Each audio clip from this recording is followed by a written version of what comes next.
Number पक्के type की बात है, लाइक शेयर सब्सक्राइब आप कर देंगे। जैसे जैसे जुड़ते जाएंगे जो पीडीएफ पेंडिंग है वो भी मिल जाएंगी टेलीग्राम चैनल पे, और ये वाली भी फॉर श्योर जो है मिल जाएगी।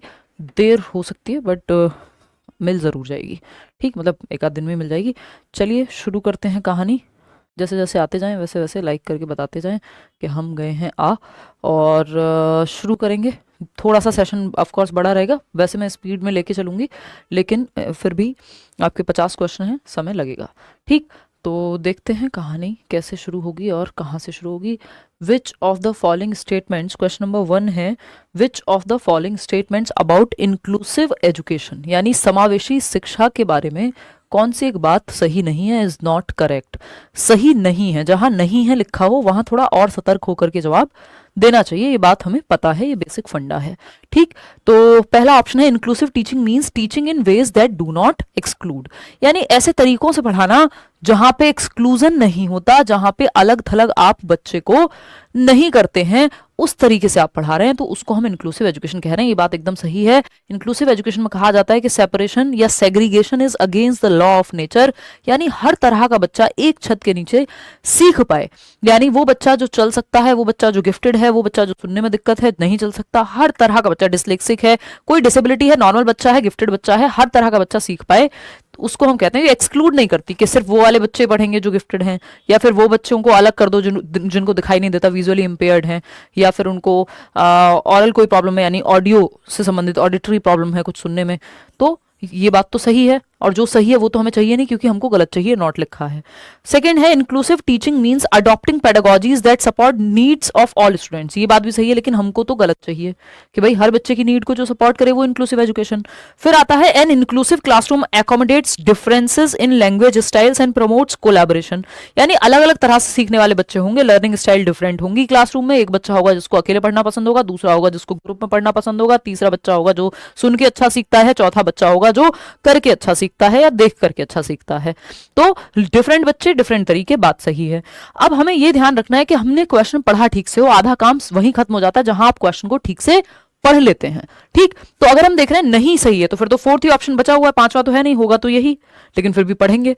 N inclusive classroom centres on fixed करिकुला and standard assessment. Fixed करिकुला, यही बात गड़बड़ हो गई। फिक्स्ड करिकुला लिखा हो, रिजिड करिकुला लिखा हो। करिकुला का मतलब यहाँ करिकुलम से ही है, यानी पाठ्यचर्या से है, एक्टिविटीज से है, यानी जहां पे रिजिड है, फिक्स्ड एक्टिविटीज हैं, कोई बदलाव नहीं होता किसी बच्चे के लिए, सबके लिए सेम है, यूनिफॉर्म इंस्ट्रक्शन है, स्टैंडर्डाइज्ड इंस्ट्रक्शन है, करिकुला फिक्स है, रिजिड है नहीं। फ्लेक्सिबिलिटी चाहिए हमको, जिसमें कोई चेंज संभव नहीं है, जो झुकते नहीं टूट जाते हैं वाली बात है, जो पेड़ के बारे में हम कहते हैं। तो लचीलापन होना बहुत जरूरी है यहाँ पे। ठीक, तो एक समावेशी कक्षा निश्चित पाठ्यचर्या और मानक मूल्यांकन पर ही केंद्रित होती है, नहीं भाई, डिफरेंशिएटेड, डिफरेंट तरीके से पढ़ाओ, डिफरेंट डिफरेंट तरीके के बच्चे हैं, अलग अलग तरीके से उनको जांचो, differentiated instruction, different methods of assessment और टीचिंग एंड लर्निंग के भी डिफरेंट मेथड अपनाओ। तो यही गलत है फोर्थ ऑप्शन, और जो गलत है वही सही है, क्योंकि पूछा ही गलत था। ये बात आपको पसंद है, तो fourth option is the right answer. Question number 2 देखिएगा और जवाब दीजिएगा। क्वेश्चन नंबर 2 क्या कहना चाहता है कवि, फटाफट से देखिए और बताइए। अगर हम देखें क्वेश्चन नंबर 2, असर्शन क्या है भाई, learners construct their own knowledge based on what they already know, यानी एक अभिकथन है कि शिक्षार्थी अपने पूर्व ज्ञात ज्ञान के आधार पर अपना ज्ञान निर्मित करते हैं, यानी जो वो जानते हैं ओल्ड नॉलेज से नई नॉलेज को बनाते हैं। ये बात एकदम सही है, जो आपको आता है उसके बेस पे उसकी को आधार बना करके हम आपको नया सिखा सकते हैं। सेकंड क्लास में जो सीखा होता है वो थर्ड में काम आता है, थर्ड में जो आप सीखते हैं वो बेस बनता है फोर्थ के लिए। बात सही है नहीं है, सही है। फिर इसका रीजन क्या दिया है, finding patterns and making linkages with previous knowledge helps learners to process information meaningfully, यानी अगर लिंक बनता है, यानी कोई एक क्या कहें कनेक्शन बिल्ड होता है, संबंध बनता है पिछले पार्ट के साथ, तो ये सीखने में मददगार साबित होता है, इसलिए प्रीवियस नॉलेज इंपॉर्टेंट है। दोनों ही बातें सही हैं और ये इसका रीजन भी सही है। तो both A and R are true and R is the correct explanation of A. देखिए जो लास्ट वाला पार्ट है ना, जो 15 नंबर है आपके, ये उतने मुश्किल नहीं है, बस आपको इनकी प्रैक्टिस करके जानी है। ठीक है ना, फंसाती हैं आपको थियोरीज। ठीक, आगे बढ़ते हैं। क्वेश्चन नंबर 3 देखिएगा, ये क्या कहता है, समझते हैं एक एक करके सारे ऑप्शंस को भी, और पहले क्वेश्चन को पढ़ेंगे। आधी कहानी वहीं से सॉल्व हो जाती है जब आप क्वेश्चन को पढ़ लेते हैं। There are 3 teachers in a school, 3 teacher हैं एक स्कूल में, मतलब 3 अलग अलग टीचर्स की बात हो रही है, स्कूल में टीचर ज्यादा भी हो सकते हैं। They all claim to have inclusive education settings in their classroom, ये सब दावा तो ये करते हैं कि हमारी तो समावेशी शिक्षा है, हम तो हर तरह के बच्चों को पढ़ाते हैं, ये दावा कर रहे हैं। तीनों के तीनों टीचर। अब इनकी हरकतों से देख लेते हैं, यानी क्लासरूम में जो एक्टिविटी हो रही है उससे देख लेते हैं कि कौन इंक्लूसिव है। टीचर 1 है जो कहता है she uses the same teaching methods for all students, यानी सभी छात्रों के लिए एक ही शिक्षण पद्धति, एक ही मेथड का इस्तेमाल करती हैं, यानी यूनिफॉर्म इंस्ट्रक्शन का इस्तेमाल कर रही हैं, यानी हर बच्चे को सेम मेथड से सिखा रही हैं। स्टैंडर्डाइज्ड इंस्ट्रक्शन कह लीजिए या यूनिफॉर्म कह लीजिए, यानी सभी के लिए सेम, सबको एक डंडे से नहीं हाँकना है। इंक्लूसिव एजुकेशन में डिफरेंट मेथड डिफरेंट बच्चों के लिए यूज किए जाते हैं, सिर्फ एक मेथड से पूरी क्लास को नहीं पढ़ाया जाता। जब बच्चे अलग अलग ढंग से सीख सकते हैं, सोच सकते हैं, जो गार्डनर भी कहते हैं मल्टीपल इंटेलिजेंस में, तो उनको हम अलग अलग तरीके से सिखा क्यों नहीं सकते? तो अलग अलग तरीके से सिखाना है, सिर्फ एक मेथड का इस्तेमाल थोड़ी करेंगे। Differentiated instruction, different different method, अलग अलग बच्चों की नीड को ध्यान में रखते हुए। तो ये तो इंक्लूसिव एजुकेशन की बात नहीं कर रही। हर बच्चे को कैसे केटर करोगे आप? एक ही मेथड का इस्तेमाल करके। फिर आता है टीचर 2 की बात कर लेते हैं। She adapts teaching strategies to suit diverse needs, यानी जो टीचर 2 है वो कक्षा में विभिन्न विद्यार्थियों की आवश्यकताओं के अनुरूप शिक्षण रणनीति का निर्माण करती है, यानी अलग अलग मेथड अलग अलग बच्चों के लिए। ये बात सही है, ये इंक्लूसिव एजुकेशन का ध्यान रख रही हैं।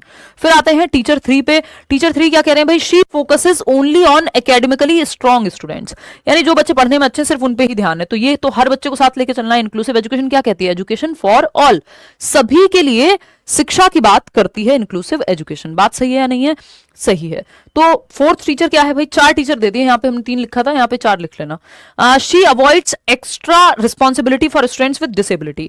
भाई कई बार ऐसा हो सकता है जिन बच्चों को दिव्यांगता है उनकी एक्स्ट्रा रिस्पॉन्सिबिलिटी आपको लेना पड़े, उनके लिए स्पेशल मेजर्स लेने पड़े। हो सकता है आपके स्कूल में लिफ्ट ना हो सकता है आपके स्कूल में जो है रैंप ना हो, तो उसकी जगह आपको फिर ग्राउंड फ्लोर पे ऐसे बच्चों की क्लास शिफ्ट करनी पड़े जिनको चलने में दिक्कत है। ऐसा बच्चा जिसको देखने में दिक्कत है, आप उसको स्पेशली मेजर लेके आगे बैठाएंगे। एक बच्चा जिसको सुनने में दिक्कत है उसको आप आगे बिठाएंगे। तो ये स्पेशल मेजर्स हैं जो एक्स्ट्रा रिस्पॉन्सिबिलिटी लेनी पड़ती है टीचर को, अगर स्पेशल बच्चा है तो ऐसा नहीं आप कह देंगे नहीं हम तो लेंगे नहीं। तो एक ही टीचर फिर यहाँ इंक्लूसिव एजुकेशन के हिसाब से चलता हुआ नजर आ रहा है हमें, वो है टीचर 2, जो क्या करती हैं? डिफरेंट टीचिंग स्ट्रेटजीज अपना रही हैं अलग अलग बच्चों के लिए, क्योंकि अलग अलग बच्चे अलग अलग तरह से सीखते हैं।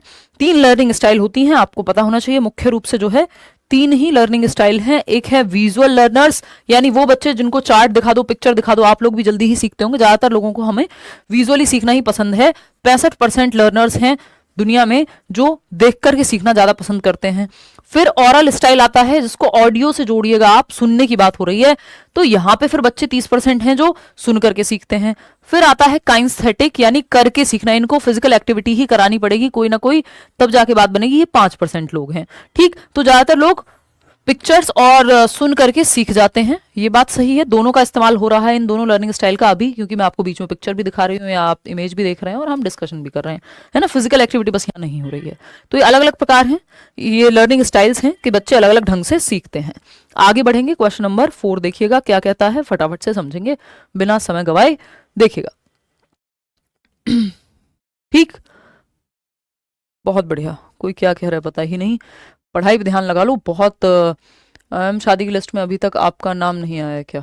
मोहम्मद हासिब कह रहे हैं शादी कोई ऐसे अचानक से होने वाला कोई संकट थोड़ी है कि आएगा तो वो बस करनी ही पड़ेगी। है, मम्मी को हम समझा दिए, मम्मी समझ भी गई हैं बिना ज़्यादा समझाए। मुझे लगा थोड़ा संघर्ष लगेगा, बट लगा ही नहीं। मम्मी ने सब्र कर लिया है कि इसको करनी होगी तो कर लेगी, नहीं तो नहीं। ठीक, नहीं तो नंबर तो मेरा ही है अब। ठीक, जिस नंबर की आप बात कर रहे हैं उस नंबर में मैं बिल्कुल अब सही समय पे हूँ। ठीक, देखिएगा एक बार, क्वेश्चन नंबर 4 है, a teacher wants to foster cognitive development in students, यानी टीचर चाहती है कि बच्चों का संज्ञानात्मक विकास जो है वो बेहतर हो। Which of the following should she do in order to achieve that? अब बच्चे के संज्ञानात्मक कौशल यानी सुनना समझना, मतलब basically thinking, reasoning, problem solving, जो भी काम दिमाग से हो रहे हैं वो बेहतर हो पाए, दिमाग का विकास अच्छे से हो पाए, मेंटल या इंटेलेक्चुअल डेवलपमेंट कह सकते हैं। पियाजे और वाइगोस्की ने इसी पे थियरी दी है। तो इसको बढ़ावा देना चाहते हैं आप। थिंकिंग, रीजनिंग, जितने भी काम दिमाग से हो रहे हैं उनको बेहतर करना चाहते हैं। Thinking, reasoning, problem solving, decision making, imagination, attention, memory, perception, ये सब काम दिमाग से होते हैं। इन सारी क्षमताओं को बेहतर करना है, मेंटल स्किल्स को इन शॉर्ट। तो क्या करें? पहला ऑप्शन है providing a strict classroom environment. देखिए, स्ट्रिक्ट क्लासरूम एनवायरनमेंट से बच्चों की लर्निंग बाय डूइंग नहीं हो पाएगी, बच्चे एक्टिव नहीं रह पाएंगे, टीचर के हिसाब से चल रही होंगी चीजें।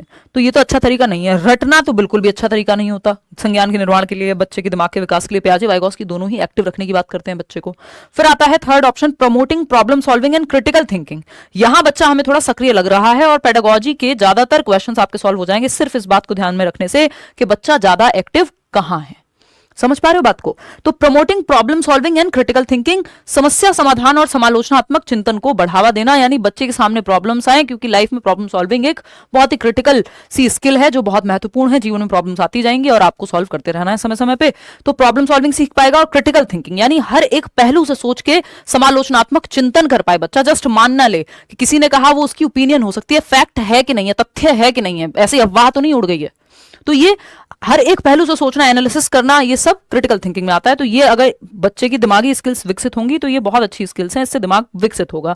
फोकसिंग सोनली ऑन एग्जामिनेशन, सिर्फ रट करके पेपर दे आओ, ये एकदम खराब तरीका है। थर्ड ऑप्शन में बच्चा सबसे ज्यादा एक्टिव है और यही ऑप्शन सही है।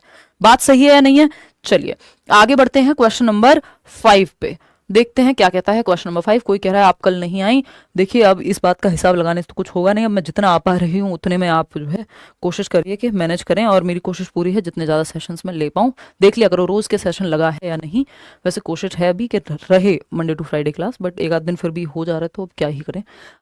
I teacher of class 5th, एक रिटायर्ड इंसान ऐसे ही काम करता है। देखिए आई टीच, बट टाइम पे सारी चीजें हो जाती हैं। आई टाइम का मतलब ये नहीं पंक्चुअलिटी से, मतलब पेपर से पहले। ओ गॉड सॉरी। आप पढ़ो।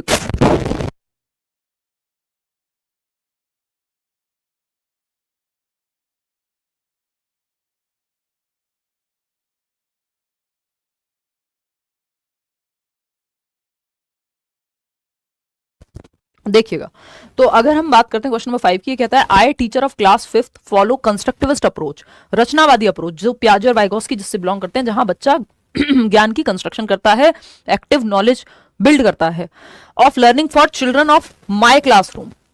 ठीक है, मतलब रचनावादी अप्रोच है कि बच्चे एक्टिवली सीखें। Which of the following are the points I keep in mind while following this strategy. As a teacher आप चाहते हैं रचनावाद पे फोकस्ड हो आप, यानी बच्चा ज्ञान की रचना करे, बच्चा एक्टिवली नॉलेज को बिल्ड करे। बात तो सही है। तो आपको क्या करना होगा? पहला ऑप्शन है learning happens through direct instruction from the teacher. देखिए डायरेक्ट इंस्ट्रक्शन की बात ना तो प्याजे करते हैं ना वाइगोस्की, रचनावाद भी नहीं करता। रचनावाद बच्चे को सक्रिय रूप से सिखाने की बात करता है, ना कि दिमाग में डायरेक्ट इंस्ट्रक्शन से भर दो लेक्चर मेथड के थ्रू। ये एकदम खराब तरीका है। सेकेंड है students construct knowledge, teacher facilitator है, डायरेक्टली भरने वाला नहीं है दिमाग में। सेकेंड ऑप्शन है students construct knowledge through their experiences and interaction. हाँ, जहां बच्चा एक्टिव है वो ऑप्शन सही है। बच्चा अपने अनुभवों से क्या करेगा? ज्ञान का सृजन करेगा, ये बात सही है। फिर आता है C option, memorization is the primary way to retain knowledge. देखिए रटवाना, रोट लर्निंग, याद करना, रिकॉल बेस्ड, ये सब जहां पे बच्चा पैसिव है, एक्टिव नहीं है। Intelligence is fixed and can not be developed further. देखिए आईक्यू स्कोर बहुत ज्यादा परिवर्तित नहीं होता, ज्यादा उसमें चेंजेस नहीं होते, 2-4-5 पॉइंट मुश्किल से ऊपर नीचे होता है। लेकिन इंटेलिजेंस सिर्फ आईक्यू नहीं है। अगर कोई व्यक्ति ये कहता है कि आईक्यू का मतलब है या इंटेलिजेंट होने का मतलब है सिर्फ आईक्यू ज्यादा होगा, तो ये कहना गलत होगा, क्योंकि इंटेलिजेंस आईक्यू से कहीं एक बड़ा कॉन्सेप्ट है। अगर देखा जाए तो कुछ लोग आईक्यू को उतना बेहतर मानते ही नहीं है, जैसे कि गार्डनर, वो तो कहेंगे आईक्यू टेस्ट बायस्ड होते हैं। बहुत सारे लोग हैं जो वेस्टर्न कल्चर पे आधारित है, कल्चर बायस पाया जाता है इनमें, और एक डिफरेंट तरीके की ability, logical ability, analytical ability को ये लोग जज करते हैं, जबकि इंटेलिजेंस में बहुत सारे पहलू शामिल हो सकते हैं। तो ये कहना कि इंटेलिजेंस फिक्स है, नहीं भाई। हम ये मान के चलते हैं जब हम चाइल्ड सेंटर्ड एजुकेशन पढ़ते हैं कि एबिलिटी इंक्रीमेंटल है, यानी क्षमता को बढ़ाया जा सकता है यदि आप मेहनत करें, यदि आप सही एनवायरमेंट में रहें, यदि आप कोशिश कर रहे हैं। तो इंक्रीमेंटल नहीं तो फिर तो क्या करें? घर पे बिठा दें सबको, किसी को कुछ सीखने की जरूरत नहीं है। एबिलिटी तो जो मिलना था, इंटेलिजेंस जो मिलनी थी मिल गई, अब तो कुछ होगा नहीं। ये गलत तरीका है। आपको इंटेलिजेंस क्या है या एबिलिटी क्या है, इंक्रीमेंटल है, परिवर्तन संभव है, तो ये कहना गलत होगा। तो यहां पे सिर्फ एक ही ऑप्शन बेहतर है जहां बच्चा एक्टिव है, कि जहां उसके अनुभवों को हम ध्यान में दे रहे हैं और अंतः क्रिया के माध्यम से बच्चे को एक्टिवली सिखा रहे हैं, यानी ओनली बी ऑप्शन, जो थर्ड ऑप्शन में हमें मिलेगा सही। तो third option is the right answer over here. आगे बढ़ेंगे नेक्स्ट क्वेश्चन पे। नेक्स्ट क्वेश्चन क्या कहता है भाई? क्वेश्चन नंबर 6 देखिएगा और समझिएगा कि क्या कहना चाहता है कवि क्वेश्चन नंबर 6 में। देखिएगा फटाफट से। Half of my class failed in math subject in their mid term. Mid term के एग्जाम हुए या हाफ ईयरली हुए, और एक टीचर कह रहे हैं कि हाफ ऑफ माई क्लास, यानी आधी क्लास फेल हो गई, यानी 30 बच्चों में से मान लो 15 बच्चे फेल हो गए। ठीक, as their class teacher which strategy should I follow to motivate the students of my classroom. अब आप एक क्लास टीचर हैं ऐसी क्लास के जिसमें मैथ्स में बच्चे फेल हो जा रहे हैं, हाफ ईयरली में आधे बच्चे, आधी क्लास फेल हो जा रही है। बहुत कंसर्न का विषय है, बहुत ही टेंशन की बात हो जाती है टीचर के लिए। तो अब आपको क्या करना चाहिए? पहला ऑप्शन है using rewards and punishment frequently. अभी हमने बात की थी, हम बच्चे को एक्टिव रखने पे रचनावाद पे पूरा सिलेबस आधारित है। रिवॉर्ड पनिशमेंट बहुत अच्छा तरीका नहीं है कि दंड और पुरस्कार, ये कोई बहुत अच्छा तरीका नहीं है, व्यवहारवादी परिप्रेक्ष्य है, व्यवहारवादी पर्सपेक्टिव है, व्यवहारवाद को हम अच्छा नहीं मानते हैं। तो हम मानेंगे किसको? कंस्ट्रक्टिविज्म को, रचनावाद को, पियाजे और वाइगोस्की की बात को।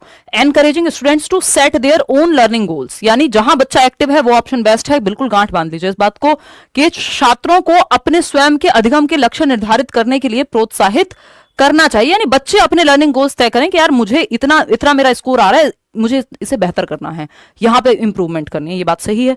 सी ऑप्शन है avoiding extremely challenging task to prevent failure. जब आधी क्लास फेल हो गई है तो जरूरत से ज्यादा मुश्किल टास्क मत दीजिए उस समय पे, जहां ऑलरेडी आधा बच्चा फेल हो जा रहा है, उसको बेसिक नहीं समझ आ रहा, आप एक्स्ट्रा चैलेंजिंग या एक्सट्रीमली चैलेंजिंग टास्क दे रहे हैं, तो ये भी बात सही है, हमें सही लग रही है ये बात भी।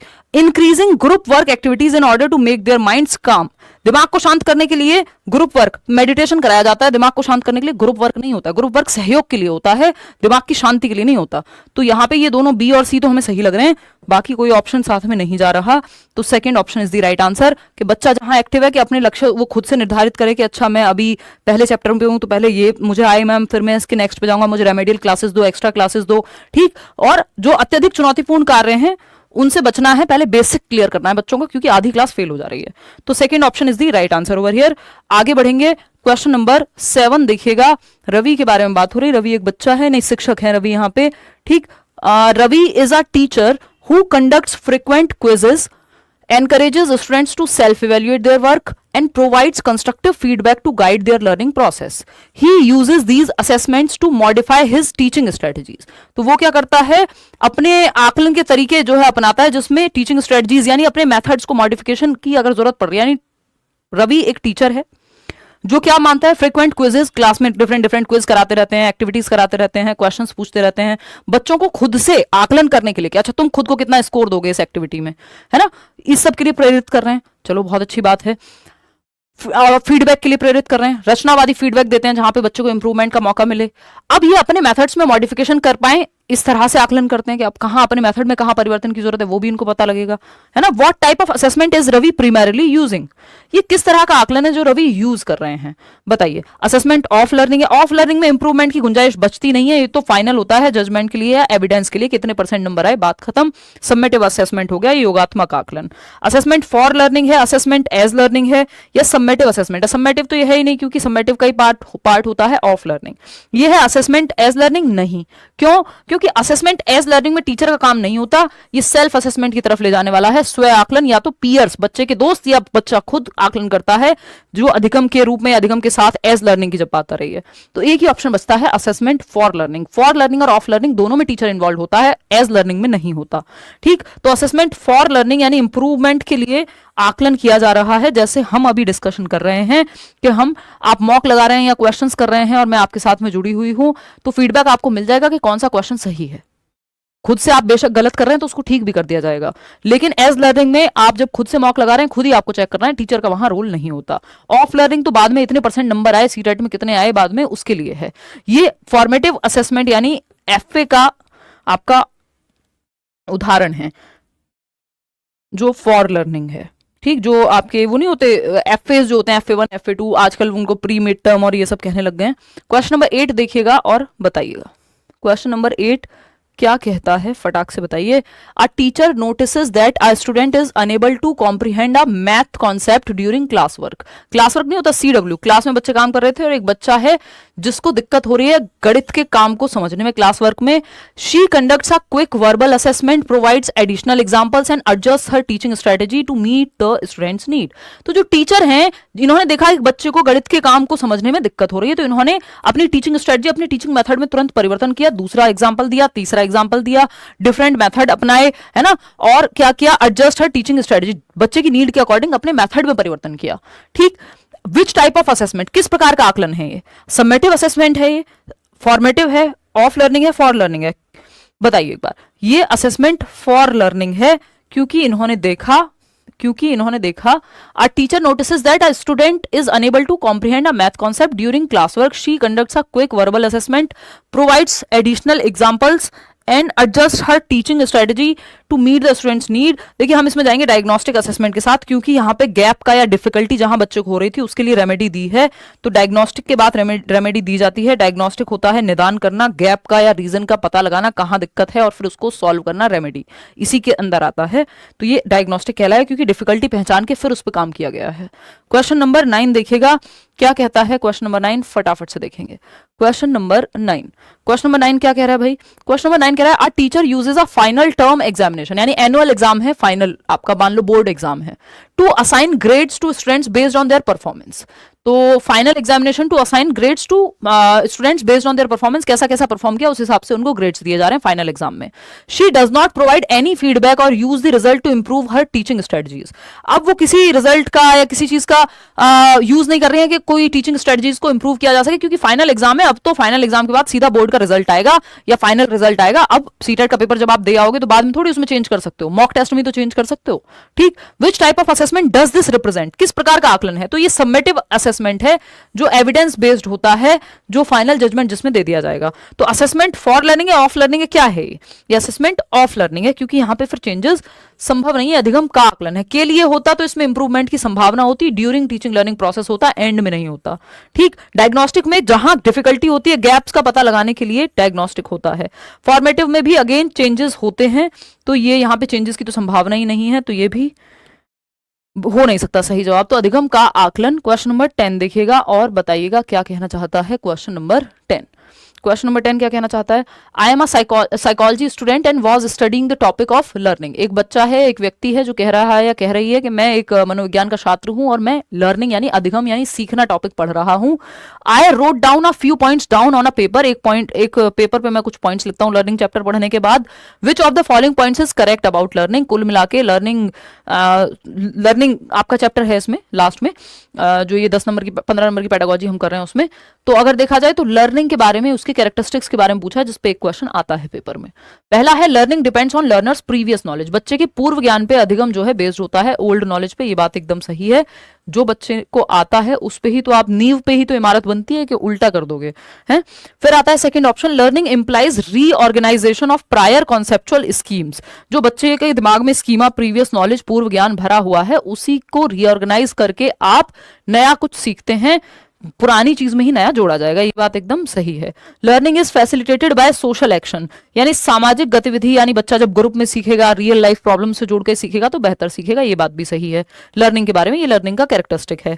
Learning as a product rather than process, ये कहना गलत होगा कि लर्निंग जो है वो प्रोडक्ट है, एक उत्पाद है, एक प्रक्रिया नहीं है। उत्पाद होता है ये फाइनल है, अब इसमें कुछ ऐड नहीं हो सकता। जैसे ये पेन है, ये फाइनल प्रोडक्ट है, कंपनी ने बना के भेज दिया। ये घड़ी है, फाइनल प्रोडक्ट है, अब इसमें क्या ही इंप्रूव करोगे। लेकिन सीखना, लर्निंग एक प्रक्रिया है, प्रोसेस है जो ऑनगोइंग है। प्रोसेस हमेशा इंप्रूव होती रह सकती है, चाहे वो लर्निंग हो, डेवलपमेंट हो, सोशलाइजेशन हो, यानी सामाजिकरण हुआ, विकास की प्रक्रिया हुई, सामाजिकरण की प्रक्रिया हुई, अधिगम की प्रक्रिया हुई, ये सब प्रक्रियाएं हैं। तो प्रोसेसेस तो हमेशा ऑनगोइंग होती हैं, इंप्रूवमेंट का स्कोप हमेशा रहता है। प्रोडक्ट नहीं हो सकता लर्निंग, डेवलपमेंट या आपका सोशलाइजेशन, ये सब प्रक्रियाएं ऑनगोइंग है, लाइफ लॉन्ग चलती रहती हैं। तो ये कहना तो गलत होगा, प्रक्रिया हमेशा चलती रहती है। वो प्रोडक्ट नहीं है कि एक फाइनल प्रोडक्ट है पेन, अब ये आ गया, अब इसमें कुछ नहीं हो सकता, अब इसकी शेप नहीं बदल सकती। नहीं, प्रोसेस तो चेंज करते रह सकते हो। सीखना हमेशा की प्रक्रिया है, आप पुरानी चीजें भूलते हो, नहीं सीखते हो या चेंज करते हो पुराने में। फर्स्ट, सेकंड, थर्ड तीनों बातें सही हैं, फोर्थ सही नहीं है। Fourth option is the right answer, क्योंकि फोर्थ जहां जहां है हमें वो हटाना होगा, तो फोर्थ यहां पे सही है। आगे बढ़ेंगे नेक्स्ट क्वेश्चन पे। क्वेश्चन नंबर है 11, देखिएगा एक बार इसको क्या कहना चाहता है कवि, आई मीन एग्जामिनर। या देखिए क्वेश्चन नंबर 11 क्या कहना चाहता है, फटाफट से देखेंगे। Inclusion of students belonging to disadvantaged groups demands. देखिए डेप्राइव्ड या डिसएडवांटेज्ड ग्रुप्स आपका टॉपिक है, बिल्कुल क्लियरली पेडागोजी में गिवन।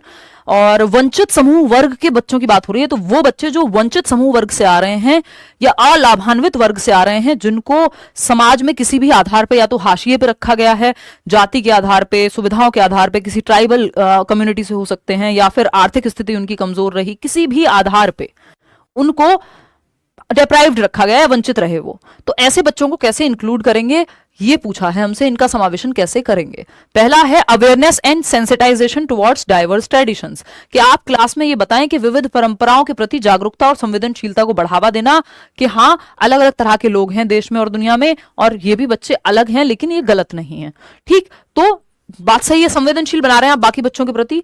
हो सकता है कोई आर्थिक स्थिति खराब हो, किसी का कुछ और रहा हो, तो आप संवेदनशील बना रहे हैं, ये बात तो सही है, पॉजिटिव है, बच्चे के ही पक्ष में है, और जो ऑप्शन बच्चे के पक्ष में है वो बेहतर है। फिर भी बाकी ऑप्शन देखेंगे। Evidencing and encouraging identity based stereotypes, कि आप और बढ़ावा देंगे पहचान आधारित रूढ़िवादिता को, कि ये इनके पिताजी जो है नेता हैं तो ये यहाँ से इस परिवार से आते हैं, इनके पिताजी जो हैं ये हैं, या ये संस्कृति, इस समुदाय, इस जाति से आते हैं, या ये बहुत ही बेहतर हैं, या ये बहुत ही खराब हैं, इस तरह की आइडेंटिटी बना देंगे नहीं। आते हैं isolation in the classroom on the basis of social affiliation, यानी क्लास में अलग थलग कर देंगे आप बच्चों को, कि गरीब बच्चे एक जगह बैठेंगे जो ईडब्ल्यूएस कैटेगरी से आ रहे हैं, ये वाले बच्चे एक जगह बैठेंगे नहीं, आइसोलेट नहीं करना है, इंक्लूड करना है, सबको एक साथ लेके चलना है। Same ability grouping of students in the classroom, same क्षमता रखने वाले बच्चों को एक साथ रखेंगे नहीं भाई, मिक्स्ड एबिलिटी ग्रुपिंग करनी है, अगर करनी भी पड़े तो हेट्रोजेनस होना चाहिए ग्रुप, जिसमें अलग अलग क्षमताओं वाले बच्चे हो, ना कि होमोजेनियस, यानी सेम एबिलिटी ग्रुपिंग नहीं करनी है कि जो बच्चे मैथ्स में अच्छे हैं उनको एक साथ रख दिया, या जो बच्चे एक आर्थिक स्थिति अच्छी है जिनकी, उनको एक साथ रख दिया, बाकियों को अलग रख दिया, ये नहीं करना है, सबको इंक्लूड करके चलना है, मिक्स्ड एबिलिटी वाले बच्चे होने चाहिए। तो एक ही ऑप्शन सही है कि अवेयरनेस फैलाएंगे और संवेदनशील बनाएंगे डाइवर्स ट्रेडिशंस के प्रति, यानी विविधताओं में एकता सिखाएंगे बच्चे को, जो देश में भी, संविधान में भी बात कही जाती है। तो first option is the right answer. Question number 11 देखिएगा, क्या कहता है क्वेश्चन नंबर 12, 11 हम कर चुके हैं। क्वेश्चन नंबर 12 क्या कहता है, फटाक से समझेंगे, देखिएगा एक बार। ये ज्यादा इधर रह गया है, अब जब से ये बोर्ड इधर शिफ्ट किया है गड़बड़ हो गई है पूरी सेटिंग ही। देखिए, तो अगर हम बात करें यहाँ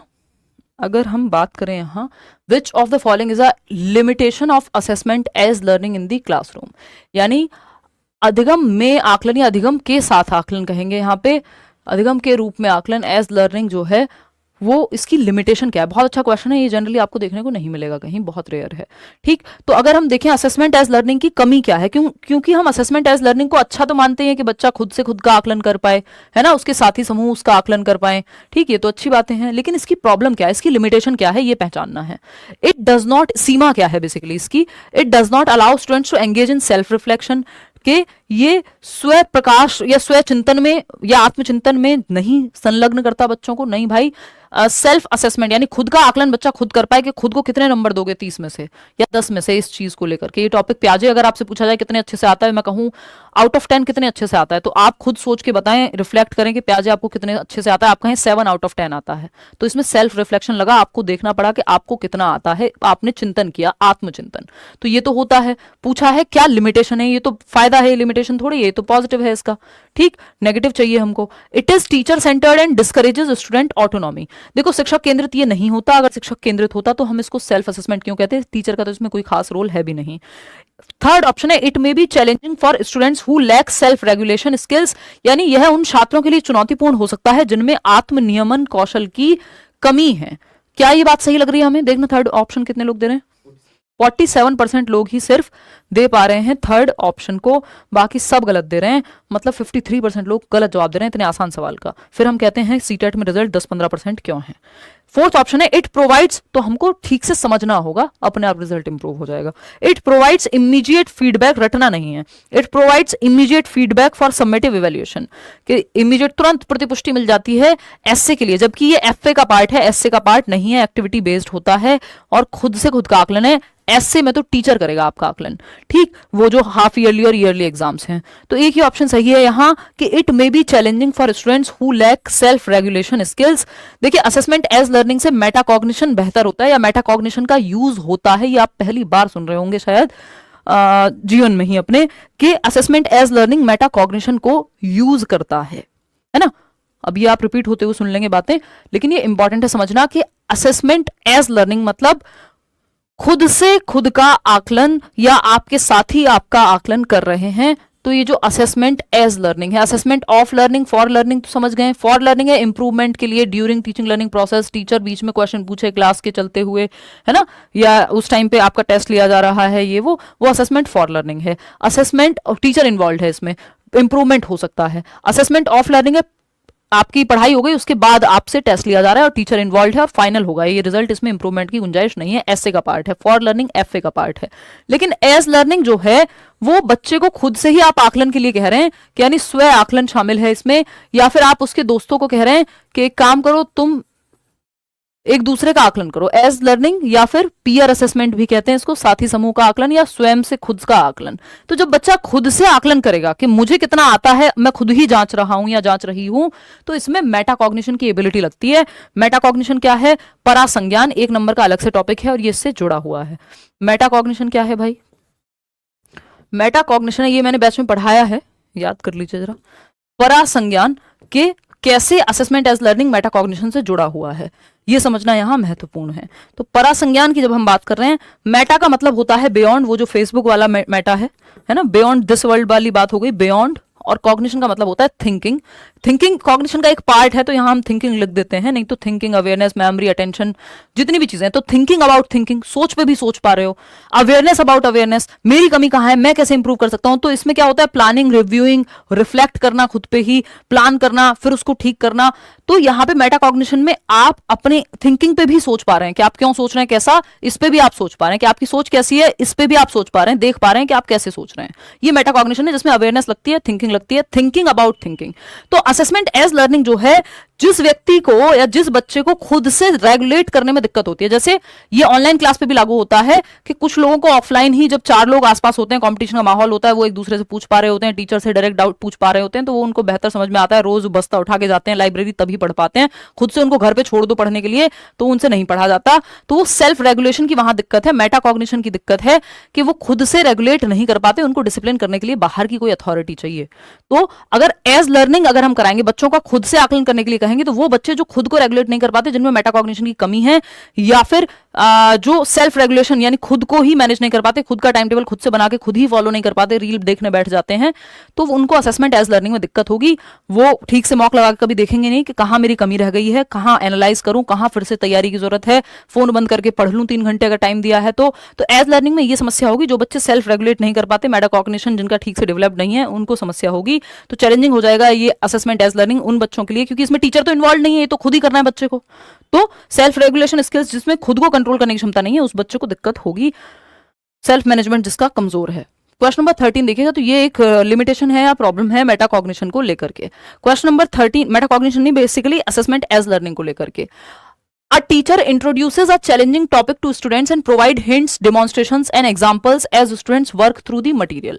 यानी एक टीचर है, उन्होंने एक चैलेंजिंग टॉपिक को, मुश्किल टॉपिक को पढ़ाया है आज, और कुछ हिंट्स दिए हैं मुश्किल टॉपिक को पढ़ाने में, कुछ डेमोन्स्ट्रेशन कुछ दिखाया है करके, या कोई एक्टिविटी कराई है, या कोई एक चार्ट दिखाया है, और एग्जांपल दिए हैं, जिससे कि as students work through the material. और जैसे जैसे बच्चे वर्क थ्रू मटेरियल कर रहे हैं, देख रहे हैं, समझने की कोशिश कर रहे हैं, gradually the teacher reduces this support. जैसे जैसे उनको समझ में आता जा रहा है, वो सपोर्ट को हटाती जा रही है टीचर, जैसे जैसे बच्चों को कॉन्फिडेंस गेन हो रहा है। ये जो टीचिंग की अप्रोच या प्रोसेस है, इसको हम क्या कहेंगे? यानी जहां दिक्कत हो रही थी वहां हिंट देना, क्यूज देना, हाफ सॉल्व प्रॉब्लम देना, जहां बच्चा अटके वहां उसको हेल्प देना, ये प्रक्रिया स्कैफोल्डिंग कहलाती है। वाइगॉत्स्की को भी याद कर सकते हो, और ये पढ़ाने के मेथड में भी यहाँ हेल्पफुल ही है। ठीक है ना? ये बात नहीं है अलग अलग बच्चों की नीड को ध्यान रखेंगे, फिर वेरिंग लेवल ऑफ डिफिकल्टी पे पढ़ाएं, तब डिफरेंशिएटेड इंस्ट्रक्शन होता है, बट उसकी बात नहीं हो रही है। एक्सपीरियंशियल में आप जस्ट एक्सपीरियंस देते हो, बट ये पूरी कहानी स्कैफोल्डिंग को ही दर्शा रही है। डायरेक्ट इंस्ट्रक्शन तो दिमाग में भर देने वाली बात है। तो स्कैफोल्डिंग, पाल ढांचा, ये बात क्या है? इसकी बात ब्रूनर ने की है, जिसको वाइगॉत्स्की ने अपनी थ्योरी में यूज किया है। और यहाँ पे टेम्परेरी हेल्प, यानी जब तक मदद दी जाएगी जब तक आप खुद से नहीं कर पा रहे हैं। साइकिल तब तक पीछे से पकड़ता है कोई, जब आप साइकिल सीख रहे होते हैं, जब तक आप खुद से नहीं चलाने लगते हैं। जैसे ही खुद से चलाने लगते हैं, मदद हटा ली जाती है। तो ये टेम्परेरी हेल्प है। जैसे मैं आपको क्वेश्चन सॉल्व करने में मदद कर रही हूँ, लेकिन फाइनल पेपर में आप ही को करके आना है। अभी मैं स्कैफोल्डिंग दे रही हूँ कि आप करने लगे खुद से ये क्वेश्चन। क्वेश्चन नंबर 14 देखिएगा और समझिएगा। क्वेश्चन नंबर 14 देखिएगा और समझिएगा, बताइएगा कि क्या कहना चाहता है कवि। What is the most effective way for a teacher to use feedback to enhance students learning? यानी सबसे बेहतर तरीका कौन सा है टीचर का फीडबैक यूज करने का, जिससे बच्चे बहुत ही बेहतर तरीके से सीख पाए? फटाफट से बताइएगा, जल्दी बताइए।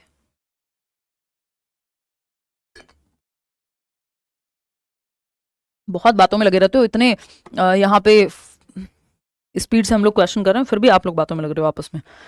ये समस्या जो है कांस्टेंट है, ऑनलाइन हो क्लास चाहे ऑफलाइन हो। देखो एक बार, तो फीडबैक बेहतर करने के लिए लर्निंग को फीडबैक कैसे यूज किया जाए टीचर के द्वारा? Provide feedback only at the end of the academic year. साल के अंत में फीडबैक दो तो भाई फिर तो इंप्रूव करने के लिए कुछ बचा ही नहीं फाइनल रिजल्ट में। अब सीटेट के पेपर में जाके आपको कोई ज्ञान दे के ये चैप्टर ऐसे पढ़ना था तो फायदा तो है नहीं। तो अब फाइनल एग्जाम में, एनुअल एग्जाम में, सबमिटिव असेसमेंट के टाइम पे कोई बताएगा फीडबैक तो उसका फायदा नहीं है।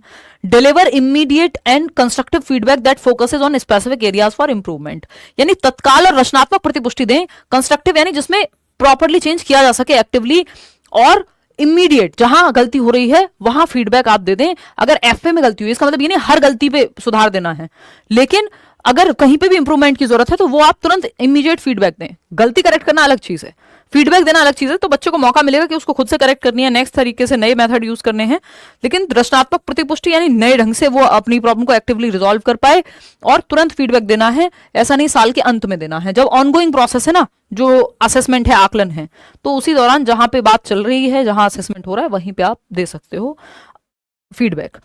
Highlight only the mistakes and ask students to avoid repeating them. सिर्फ मिस्टेक हाईलाइट कर दो और उनको रिपीट करने के लिए मना कर दो, तो मना करने से नहीं होगा, सीखने से बात बढ़ेगी। यूज फीडबैक, और सिर्फ गलतियां नहीं, बच्चे की स्ट्रेंथ्स भी आप यहां पे दिखा सकते हो कि उसकी क्या बेहतरी है। Use feedback as a means to compare students performance with their peers. देखो बच्चों को कंपेयर नहीं करना है आपको दूसरे बच्चों से, उसको खुद से कंपेयर करना है कि वो पहले से बेहतर हुआ है या नहीं। Second option is the right answer.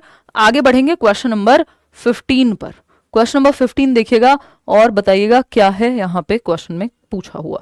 Question number 15 है, which of the following is a key feature of assessment as learning, यानी सीखने के साथ या सीखने में आकलन की जब हम बात कर रहे हैं, एज लर्निंग यानी सेल्फ असेसमेंट, खुद से आकलन करना। ठीक, सेल्फ असेसमेंट या पीयर असेसमेंट, या तो आपके साथी समूह आपका आकलन करें, दोस्त आपके यानी बच्चे के क्लासमेट्स, या फिर वो खुद से खुद का आकलन करें। ठीक, the teacher evaluates and assigns grades. Teacher का तो रोल ही नहीं है ना यहाँ एज लर्निंग में।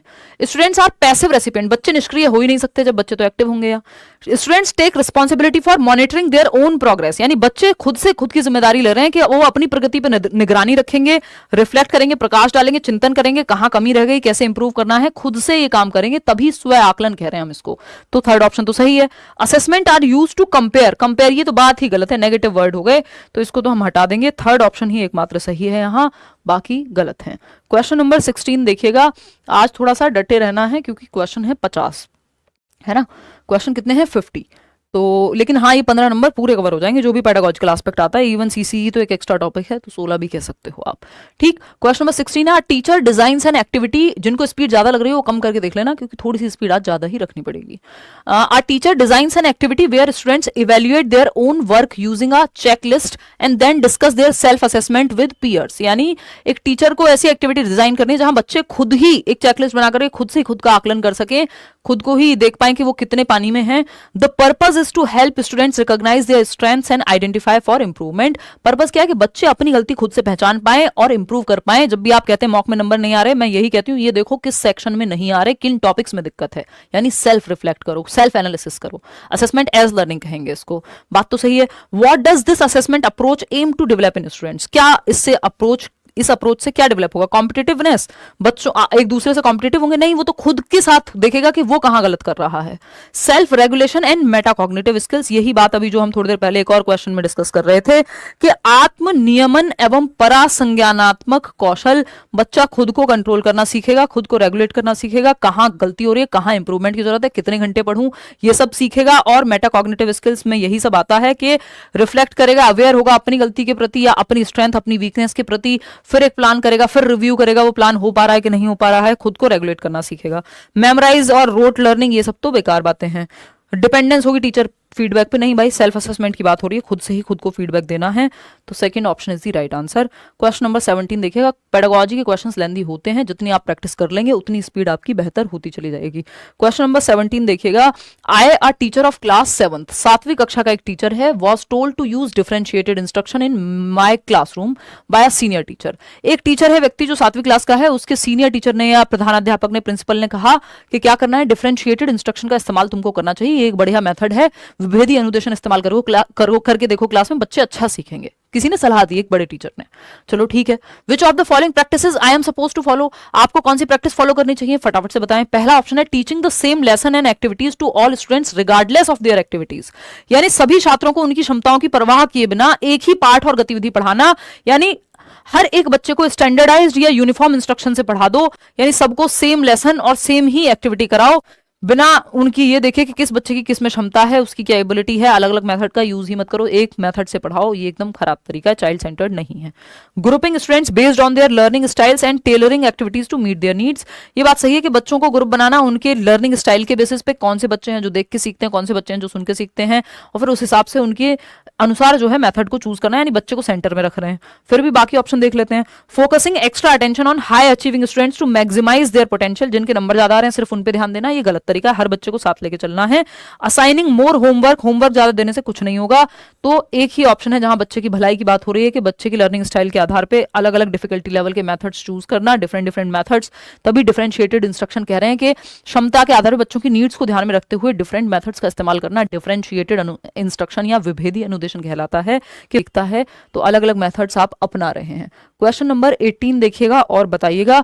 ये कहता है, a teacher organises a field trip to a historical site and encourages students to reflect on their experience through group discussions and creative projects. This teaching method is an example of. Historical site अब कुछ भी हो सकती है ना, लाल किला दिखाने ले जा सकते हो, ताजमहल दिखाने ले जा सकते हो, है ना, कोई भी एक जगह हो सकती है, कुतुब मीनार दिखाने ले जा सकते हो।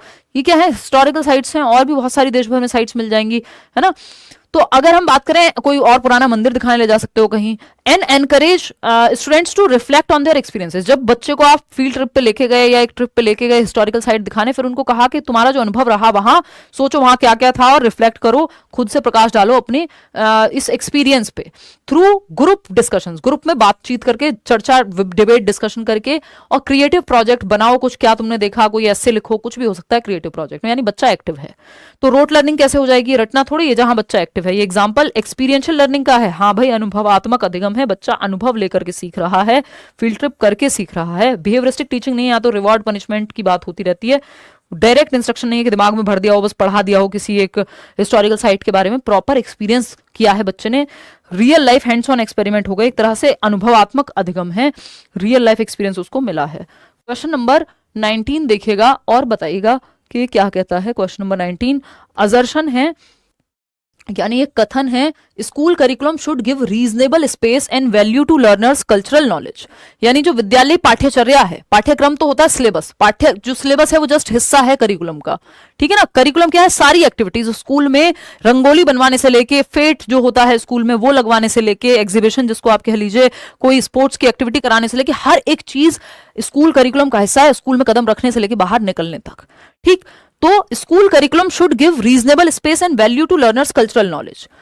तो बच्चे की कल्चरल नॉलेज को भी इंपॉर्टेंस दी जानी चाहिए, यानी दिवाली भी मना रहे हो, ईद भी मना रहे हो, यानी सेलिब्रेशन हो रहा है, डिफरेंट डिफरेंट चीजों का ध्यान रखा जा रहा है, अलग अलग सांस्कृतिक बैकग्राउंड का।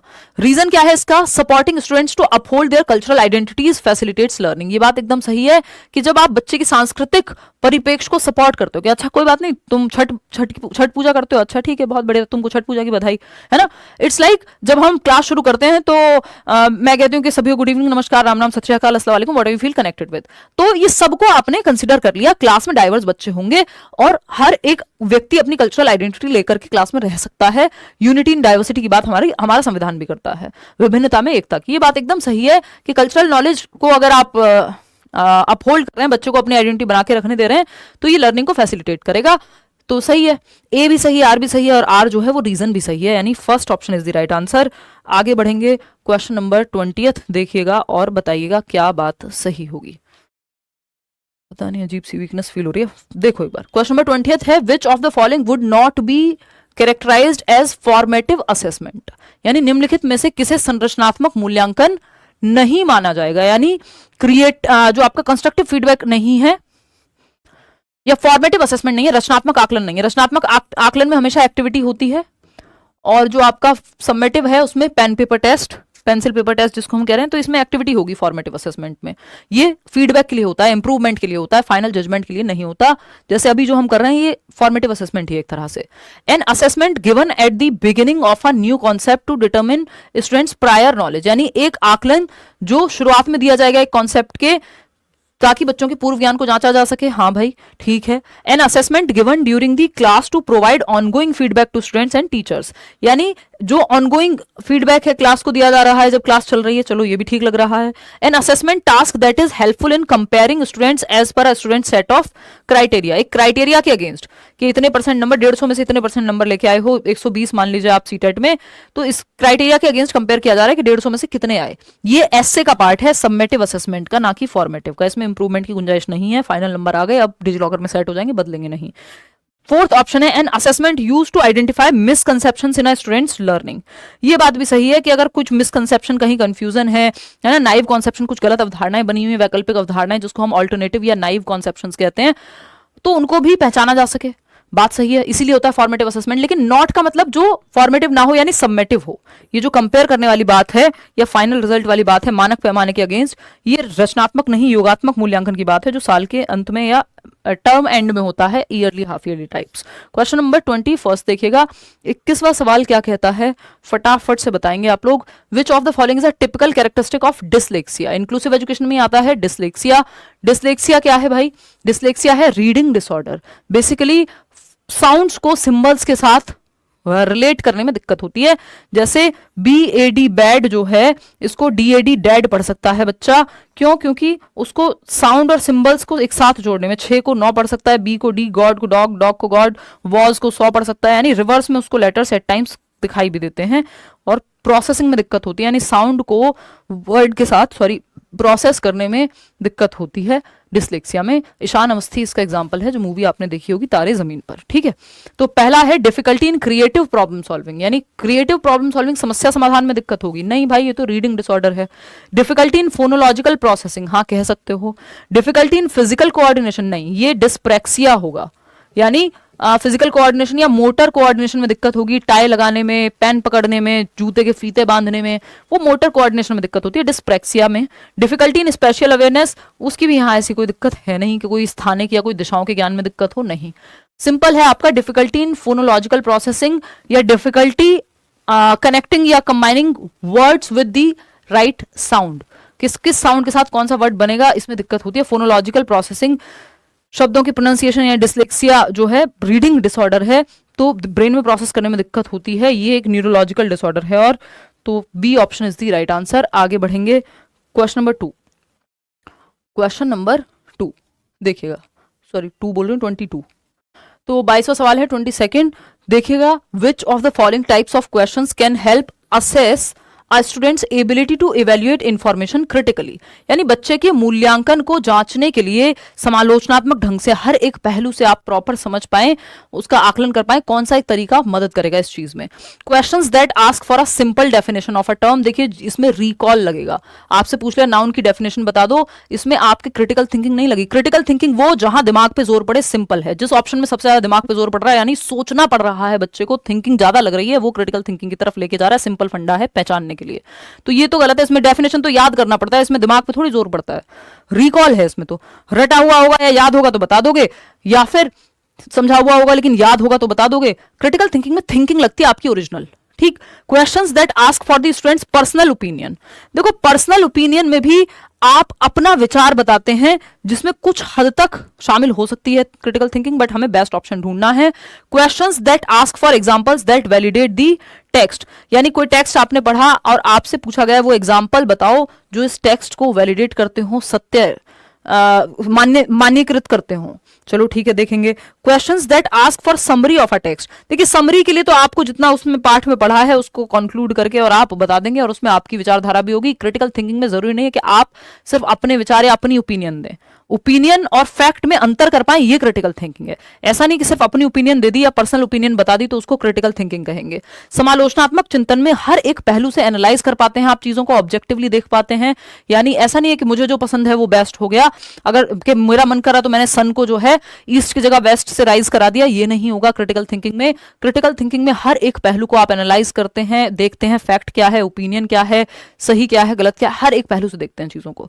तो यहां पे सिर्फ ये नहीं होगा कि अपनी पर्सनल इंफॉर्मेशन या अपनी पर्सनल ओपिनियन बता दी। तो questions that ask for examples that validate the text, कि अगर कोई बात सही है तो क्यों सही है, इस बात को मान्यकृत करने के लिए, वैध बताने के लिए आपको सही एविडेंसेस प्रस्तुत करने पड़ेंगे, वो क्रिटिकल थिंकिंग है।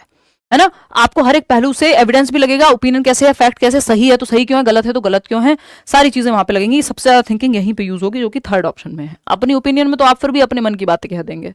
क्वेश्चन नंबर क्रिटिकल थिंकिंग में अपने मन की बातें कह के किसी को बुरा बुरा कहना नहीं आता है। जो फैक्ट्स हैं उनके आधार पे एनालाइज करके और तब आपको कंक्लूजन तक पहुंचना है।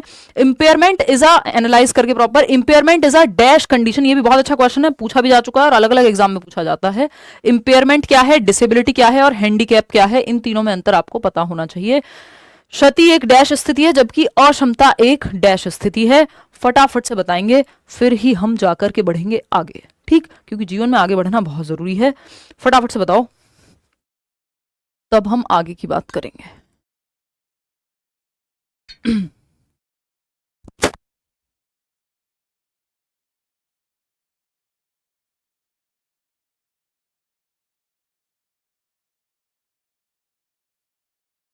देखिएगा, तो अगर हम बात करते हैं इंपेयरमेंट की, तो इंपेयरमेंट क्या है, डिसेबिलिटी क्या है और हैंडीकैप, इन तीनों के अंतर को फटाक से समझ लेते हैं, फिर आएंगे कि आप जवाब कौन सा दे रहे हैं उस पे, है ना।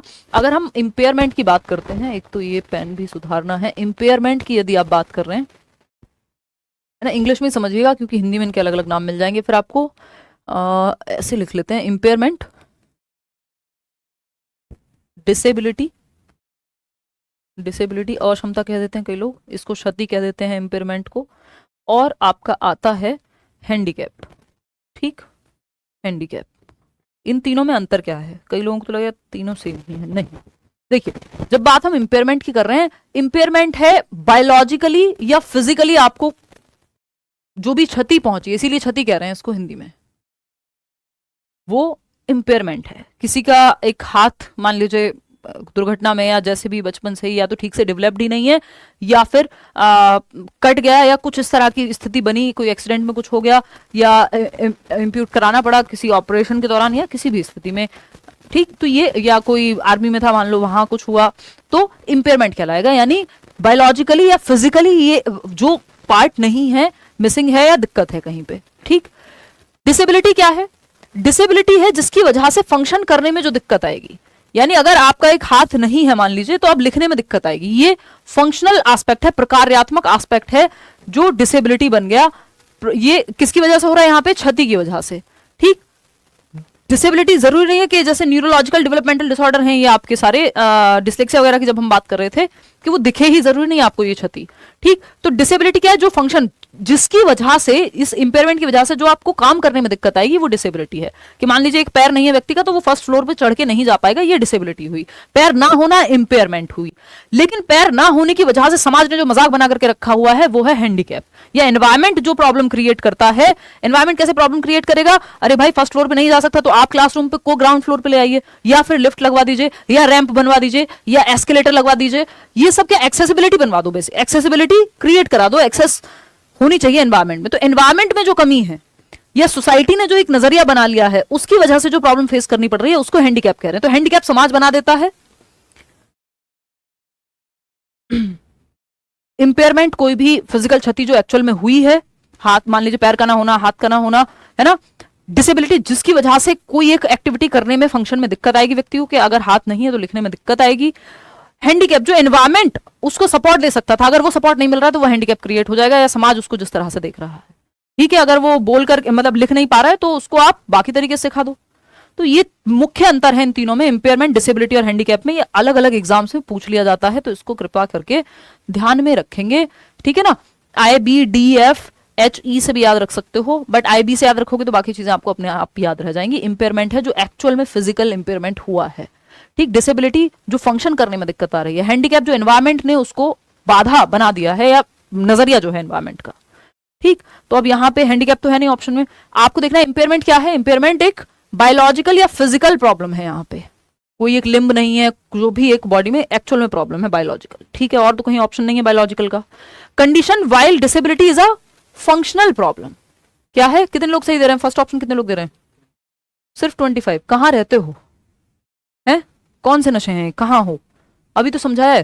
क्षति या इंपेयरमेंट क्या है, बायोलॉजिकल है, जैविक है। और क्षमता या डिसेबिलिटी क्या है, फंक्शनल है, जिसकी वजह से फंक्शन करने में दिक्कत आ रही है, व्यक्ति चल नहीं पा रहा क्योंकि पैर नहीं है, ठीक। फंक्शनल उल्टा नहीं है कि इंपेयरमेंट को फंक्शनल कह दोगे, ठीक। ऑपरेटिव, सोशल, साइकोलॉजिकल नहीं, ये साइकोलॉजिकल या सोशल की अगर हम बात करें, सिर्फ सोशल की, तो ये फिर हैंडीकैप में चला जाता अगर हैंडीकैप दिया होता तो। अब कितने लोग दे रहे हैं? 40% है। देखो जरा फर्स्ट ऑप्शन ऊपर जाके, तो ना, हाँ वही पूछ रहे हैं ना, कौन से दे रहे हैं, फर्स्ट ऑप्शन बताओ ना। 31% लोग जो है वो फर्स्ट ऑप्शन दे रहे हैं, बाकी लोग इसमें, इसका मतलब आप लोग घबराए हुए हैं। देखिए क्वेश्चन नंबर 24 देखिएगा, तो इसमें अगेन देख लो बायोलॉजिकल, ये स्क्रीनशॉट ले लेना चाहे, ठीक। चलिए आगे बढ़ते हैं, देखते हैं नेक्स्ट क्वेश्चन पे। क्वेश्चन नंबर 24 है, which of the following aptly, यानी सही तरीके से डिफाइन करता है relationship between cognition and emotion. 1 number का टॉपिक है, संज्ञान एवं संवेग के बीच का रिश्ता क्या कहलाता है, ये आपको बताना है। संज्ञान एवं भावना कह लीजिए इसको, संवेग कह लीजिए सही भाषा में, इन दोनों के बीच में क्या रिलेशनशिप है, 1 नंबर का टॉपिक है। सब चेंज कर दीजिए, सब चेंज कर दिए हाँ कर देते हैं। मेरा राइट है, पवन कुमार कह रहे हैं। चलिए बहुत बढ़िया पवन, एक ट्रॉफी भिजवाएंगे आपके घर इसी बात पे। देखिएगा, संज्ञान और संवेग 2 स्वतंत्र प्रणालियां हैं। Cognition and emotions are 2 different systems, independent, यानी कॉग्निशन और इमोशन का कोई ताल्लुक नहीं है, यानी आपके दिल और दिमाग का कोई रिश्ता नहीं है। आपके थिंकिंग और इमोशंस एक दूसरे को प्रभावित नहीं करते, ये कहना गलत है जब तक जेजोंग ना लिखा हो। एक व्यक्ति है जेजोंग, जब तक उनका नाम ना आए तब तक कॉग्निशन और इमोशन स्वतंत्र नहीं माने जाएंगे। तो नॉर्मल केस में इसको हम स्वतंत्र नहीं मानते हैं जब तक जेजोंग ना लिखा हो, ठीक। एक ही एक्सेप्शन है, emotion and cognition are interdependent on each other. संज्ञान और संवेग आपस में एक दूसरे पर पारस्परिक निर्भर हैं या जुड़े हुए हैं।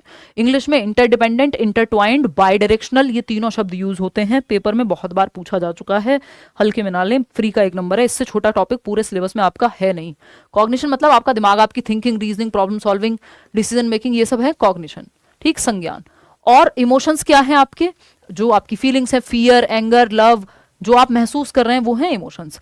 ये एक दूसरे को प्रभावित करते हैं, ये बात एकदम सच है। इमोशंस जो है आपके दिमाग को और दिमाग आपके इमोशंस को। अगर आपकी जो फीलिंग्स है, यानी अगर आप एक्साइटेड महसूस कर रहे हैं तो पेपर अच्छा करके आएंगे, ओवर एक्साइटेड नहीं, एक्साइटेड।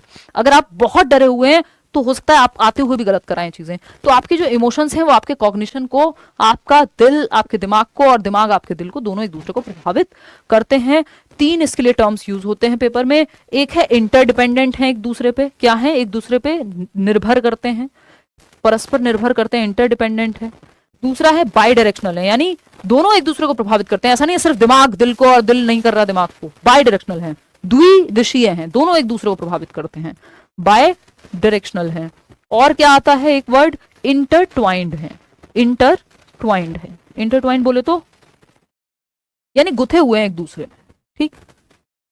तो ये तीनों ही इंपॉर्टेंट शब्द हैं। इंडिपेंडेंट सिर्फ आप तब यूज करते हैं जब एक व्यक्ति है जेजोंग, उनका नाम हो, उनकी थियोरी में इंडिपेंडेंट है, स्वतंत्र मानते हैं वो इनको, बाकी सब डिपेंडेंट या इंटरडिपेंडेंट या बायडायरेक्शनल या इंटरट्वाइंड मानते हैं। चलिए खैर आगे बढ़ते हैं। तो ये इंटरडिपेंडेंट है, ये बात तो सही है। फिर भी देखते हैं third option, cognition influences but reverse is not true. ये अभी बताया था बाई डायरेक्शनल है, रिवर्स ट्रू होगा, दोनों एक दूसरे को करते हैं, द्विदिशीय हैं। ऐसा नहीं है, आपको फंसाने के लिए ऑप्शन बनाया जाता है कि कॉग्निशन तो करता है इन्फ्लुएंस लेकिन इमोशन नहीं करते, रिवर्स ट्रू नहीं है, ऐसा नहीं है।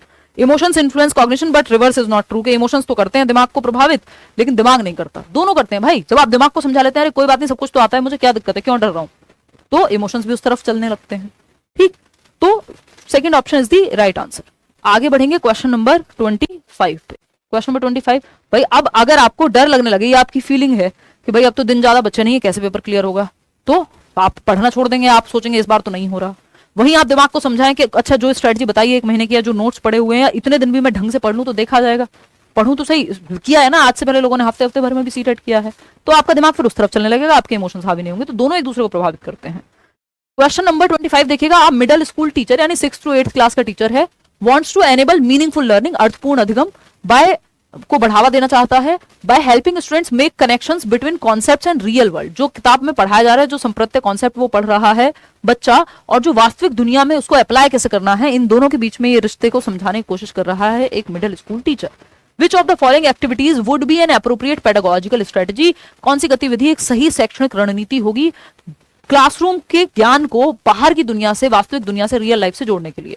तो जहां बच्चा एक्टिव होगा वही बेहतर होगी। Let the students memorize terms and definition, जहां मेमोराइज लिखा हो, रिकॉल लिखा हो, रटना लिखा हो, ये सब नेगेटिव बातें हैं। Late the students complete worksheets with multiple choice questions. MCQ question में भी आपको बहुत ज्यादा सोचने का मौका नहीं मिलता है, इन्हीं चार में से कुछ चूज करना पड़ेगा, अपना पांचवा थोड़ी जवाब लिख दोगे कि मैं तो इस पे ये सोचता हूं। Late the students learn by the method of stimulus response, ये एसआर कंडीशनिंग ये शब्द तो आपको बचना है, इससे रिवॉर्ड पनिशमेंट इनमें कोई बच्चा एक्टिव नहीं होता। फोर्थ है let the students research on a current issue in small groups and present their findings to the class. Simple आपको एक हैक बताया हुआ है, जहां बच्चा सबसे ज्यादा एक्टिव है वो ऑप्शन सबसे ज्यादा बेहतर है। बच्चा ग्रुप में जब एक्टिविटी करके अपनी नॉलेज का निर्माण कर रहा है तो जो उसने सीखा है क्लास में उसको वो एक्टिवली कि पानी को कैसे बचाना है जब उसने क्लास में पढ़ा है और उसको वो रियल लाइफ में अप्लाई करेगा तो ग्रुप में चार बच्चों के साथ मिलकर के सबसे ज्यादा सक्रिय या सबसे ज्यादा एक्टिव फोर्थ ऑप्शन में है। क्वेश्चन नंबर 26 देखिएगा, ये क्या कहता है भाई। क्वेश्चन नंबर 26 अगेन डिसलेक्सिया पे एक सवाल है, और अब डिसलेक्सिया का सवाल है तो मैं बाकी भी आपको बता ही दूंगी कि डिसलेक्सिया क्या है। तो डिसलेक्सिया हो गया आपका, या फिर हम बात कर रहे हैं यहाँ पे डिसलेक्सिया के साथ साथ बाकी लोगों की भी, लोगों से मतलब यहाँ मेरा आपका लर्निंग डिफिकल्टीज से है। ये नया बोर्ड है और ये नए प्रॉब्लम्स हैं इसके साथ, नए स्टूडियो के साथ, कोई नहीं, इसको भी मैनेज करेंगे। डिसलेक्सिया हो गया, डिसकैलकुलिया हो गया, जो सबसे ज्यादा पूछे जाते हैं उन्हीं को डिस्कस करेंगे, और आपका डिसग्राफिया, डिसग्राफिया, डिसफेजिया, डिसफेजिया, और एक है आपका डिस्प्रैक्सिया। ये सबसे ज्यादा आते हैं पेपर में डिस वाले। डिस का मतलब ये है कि ठीक से फंक्शनल नहीं है, कोई चीज प्रॉब्लम आ रही है, कोई तो समस्या है, दया कुछ तो गड़बड़ है। ठीक, फटाफट से देखेंगे, पहले डिसलेक्सिया को ही समझ लेते हैं। Dyslexia is a dash condition which impacts learners ability to dash. अभी हमने बात की थी डिसलेक्सिया एक पठन विकार है ना, पढ़ने संबंधी प्रॉब्लम है। वर्षा में भी क्लास क्यों नहीं हो रही, वो शायद है नहीं अवेलेबल, मैं आज उदय सर से बात करके कल लगवाती हूँ क्लास। माइक में क्या दिक्कत आ रही है, सही तो चल रहा है, क्या समस्या आ रही है, voice problem, sound problem, sound ठीक कर दो, जल्दी ही बता दिया आप लोगों ने। यहाँ से तो सब ओके है यार, बहुत कम आ रही है साउंड, बहुत कम तो नहीं आनी चाहिए साउंड, अगर बहुत कम आ रही है तो फिर आप कम ही सुनिए, अब क्या कर सकते हैं। देखते हैं, एक मिनट देखना कम आ रही है क्या आवाज़। यार यहाँ से तो सब ओके है, आप एक बार अपने एंड पे चेक करो, ईयरफोन लगा लो अगर ऐसा है तो। Dyslexia is a reading disorder, ठीक, बट यहाँ रीडिंग का ऑप्शन ही नहीं है, चलो इसी में से चूज करते हैं फिर। डिसलेक्सिया इज इमोशनल और पिक्चर ड्रॉ करने में नहीं भाई, डिस्ग्राफिया थोड़ी है कि लिखने में दिक्कत आएगी। Neurological disorder condition link which impacts learners ability to link sounds को सिंबल्स के साथ कनेक्ट करने में, यानी फोनोलॉजिकल कनेक्शन बिठाने में दिक्कत आती है बच्चों को। फोनोलॉजिकल का मतलब ही है साउंड को सिंबल के साथ जोड़ना, कि पी और एच मिलकर के फ की आवाज निकालते हैं, इस चीज में दिक्कत, ठीक, या बी को डी पढ़ लेना, तो साउंड को सिंबल के साथ बच्चा कनेक्ट करके नहीं समझ पा रहा है।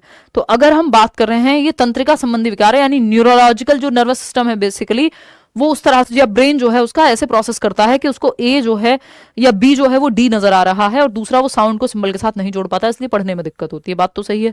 फिजियोलॉजिकल नहीं, शारीरिक समस्या नहीं है कोई, और लोगों के साथ घुलने मिलने में दिक्कत नहीं होती, पढ़ने में दिक्कत है। सेंसरी या कोऑर्डिनेट बॉडी मूवमेंट्स वो डिस्प्रेक्सिया हो जाएगा, और सोशलाइज करने में दिक्कत होती है ऑटिज्म में। और फिजियोलॉजिकल दिक्कत जनरली डिस्प्रेक्सिया की बात करेगा, नहीं तो फिर सेरेब्रल पाल्सी, वो तो फिर आपकी पूरा ऑक्सीजन की कमी, ब्रेन और बहुत सारी चीज़ों में दिक्कत में आती है। Second option is the right answer. Question number 27 देखिए,